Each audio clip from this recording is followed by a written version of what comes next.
আসসালামু আলাইকুম। আমি শহীদ আব্দুল্লাহ বিন জাহিদের মা ফাতেমাতুল জোহরা।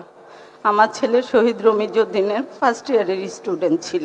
5ই আগস্ট সন্ধ্যায় তাকে ফ্যাসিস্ট হাসিনার দোসরেরা গুলি করে মেরে ফেলে। আমি এখানে একটু বলতে চাই, 5ই আগস্ট আমার বড় সন্তান আমার মারা যায়। একটা মার জন্য এই শোকটা যে কতটুকু কঠিন সেটা শুধু একটা মাই বোঝে। আমার বড় ছেলে মারা যাওয়ার 14 দিনের মাথায় আমার ছোট ছেলের ক্যান্সার ধরা পড়ে 3rd স্টেজে। আমার বড় ছেলে 5ই আগস্ট মারা যায়। 10 তারিখ আগস্টের আমি পিজি হসপিটালে ভর্তি হই। 19 তারিখে আমার ছোট ছেলের ক্লোন ক্যান্সার ধরা পড়ে। একটা 13 বছরের বাচ্চার 3rd স্টেজের ক্যান্সার, তার লাইফে আর কি চাওয়া পাওয়া থাকতে পারে? তার বড় ভাইয়ের মৃত্যু 14 দিন আগে। ইভেন আমার বড় ছেলে মারা যাওয়ার 7 মাস 13 দিনের মাথায় আমার হাজবেন্ড ব্রেন স্ট্রোক করে মারা যায়।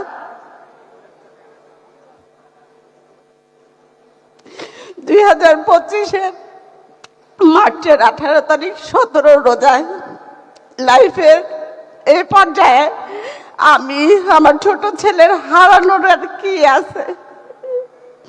আমি এই দুঃসময়ে আমার ছোট ছেলেকে বাঁচানোর লড়াই এতটা অসহায় হয়ে যায় যে আমি তখন তত্ত্বাবধায়ক সরকারের কাছে যাওয়ার পরেও তারা আমার বিন্দু মাত্র সাহায্য করে না। আমি স্বাস্থ্য উপদেষ্টার কাছে 3 বার আমার এই অসুস্থ ছেলেটাকে নিয়ে যেয়ে সারাদিন বসে থাকি কেমো দেওয়ার পরে উনি আমাকে বলে ওনার হাতে কিছু নাই। আমার সন্তানই ট্রিটমেন্ট পায় না, কারণ ও শহীদের ভাই। এই খবর কোনোভাবে আমরা বিএনপির পরিবারের কাছে পৌঁছায়। আমি শুধু আমার ছেলের 3টা কেমো খুব কষ্ট করে প্রোভাইড করি। 4 নাম্বার কেমো থেকে আল্লাহর রহমতে জনক তারেক রহমানের পরিবার, আমরা বিএনপির পরিবার আমার পাশে পাই। জীবনে বাঁচার লড়াইয়ে ওনারা আমার ছেলের পাশে আর আমার পাশে কিভাবে ছিলেন হয়তো আমি আপনাদের বুঝাইতে পারবো না। তখন তো আমাদের যাদের ডাকে আমার সন্তান মারা গেছে তারা তো আমার খোঁজ খবর নেয় নাই। ইভেন সার্জিদের সাথে আমার 4 বার দেখা হয়। সার্জিস আমার বাসায় পর্যন্ত যায়। আমি সার্জিসকে বলি আমার জিসানের কেমন রেডিও আমি দিতে পারবো, আমার সার্জারিটা একটু বাইরে করায় দাও, কারণ ডাক্তার বলছিল সিঙ্গাপুরে সার্জারি করাইলে ওর জন্য সবচেয়ে বেস্ট হবে, কারণ এত ছোট বাচ্চা 3rd স্টেজের কেমো তো। আমি এমন কোনো দরজায় নাই যে নক করি নাই, কিন্তু আমি বিএনপি যে আমার পাশে পাবো আমার কখনো ওনাদের খুঁজতে হয় না, ওনারা নিজেরা আমার উইলিংলি আমার পাশে ছিলেন। জনাব তারেক রহমান বর্তমানে প্রধানমন্ত্রী, উনি লন্ডন থাকা অবস্থায় আমার জিসানের খোঁজ খবর নেন, ওর জন্য গিফট পাঠান, এবং উনি শুধু আমাকে বলেন জিসানকে বলবেন শক্ত থাকে, জিসানের জন্য যা করা লাগে আমি আমার সামর্থ্য অনুযায়ী করব। উনি শুধু মুখে কথাটা বলেন নাই, উনি প্রমাণ করে দেখাইছেন। আমার ছেলে 2টা সার্জারি হয়েছে, গত বছর 8 তারিখ ওর 2nd সার্জারি হয়েছে। রোমান ভাই নিজে হসপিটালে যায় আমার জিসানকে দেখে আসছে। আমরা বিএনপির পরিবারের প্রত্যেকটা সদস্য আমার আর জিসানের পাশে ছিল। আমি উনাদের কৃতজ্ঞতা বলে শেষ করতে পারবো না। আমার বিশ্বাস আমরা যে শহীদ পরিবার আছি ইনশাল্লাহ শুধু সময়ের ব্যাপার, ওনারা আমাদের পাশে থাকবেন, আমাদের জন্য ওনারা করবেন, কারণ উনিও তো ভুক্তভোগী। আমরা হয়তো হারাইছি, আমরা বলতে পারছি, উনি বলতে পারে নাই। আমরা যেভাবে ওনাদের পাশে ছিলাম ওনারাও আমাদের জন্য করবেন। ওনাদের কাছে আমাদের শুধু একটাই চাওয়া, আমাদের সন্তানের বিচারটা যেন উনি করে, এতটুকু ওনার কাছে আমি হাত জোড় করে রিকোয়েস্ট করতেছি।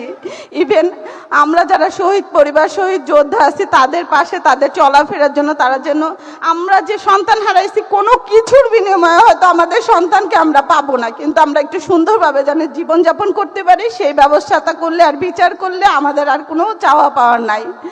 আমি আবারও বলতে চাই, তারেক রহমান আমার পাশে যেভাবে ছিল, রোমান ভাই, মিথুন ভাই, ইভেন আমরা বিএনপির পরিবারের প্রত্যেকটা সদস্য, আজ পর্যন্ত আমি সেকেন্ড অপারেশন করাইছি, প্রায় 1 বছর হয়ে গেছে। আমি হয়তো ফোন দিয়ে বলি ভাইয়া জিসানের এইটা লাগবে, আমার বলতে দেরি, আমার 1 দিন সময় লাগে ওইটা আমার কাছে পৌঁছায় যাইতে। ইভেন আমি একজন ক্যান্সার রোগীর মা হিসেবে, একজন শহীদের মা হিসেবে আমার হয়তো চিন্তাও করতে হয় না যে কালকে আমার ছেলের কেমো, পরশু রেডিও, আমি কি করব, কারণ আমি একটা সিঙ্গেল মা হিসেবে আমি কিছু করি না। আমার হাজবেন্ডও মারা গেছে, প্রায় 1.5 বছর হয়ে গেছে। ক্যান্সারের মতো একটা কি লেভেলের ট্রিটমেন্টে টাকা লাগে সেটা শুধু সেই পরিবারেই জানে। আমার দিন শেষ অন্তত জিসানের ট্রিটমেন্টের জন্য আমার টেনশন করতে হয় না।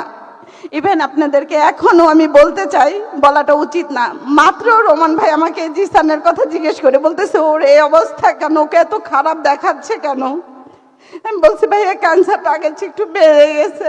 ভাইয়া বলছে আপনি টেনশন করবেন না, আমরা তো আছি, শুধু ওর পাশে আপনি থাকেন। লাস্টে একটা কথা বলতে চাই, দিন শেষে প্রতিদিন সকাল হয় রাত হয় আমার জিসান শুধু বলে আম্মু ভাইয়া তো আমাদের রেখে চলে গেছে, কিন্তু আমি তোমাকে কার কাছে রেখে যাব, তুমি তো সম্পূর্ণ একা। আমি ওকে বলতে পারি না যে বাবা ইনশাল্লাহ তুমি সুস্থ হয়ে যাবা, বলি আম্মু ইনশাল্লাহ আম্মা আল্লাহ তোমাকে সুস্থ করে আমার কাছে নিয়ে যাবে। আমি সবার কাছে দোয়া চাই আল্লাহ যেন আমাকে জীবিত অবস্থায় আমাকে আর কিছু না দেখায়। একটা মার জন্য এর চেয়ে কষ্টের আর কিছু নাই, কারণ আমার যা ছিল আমি সব হারায় ফেলছি।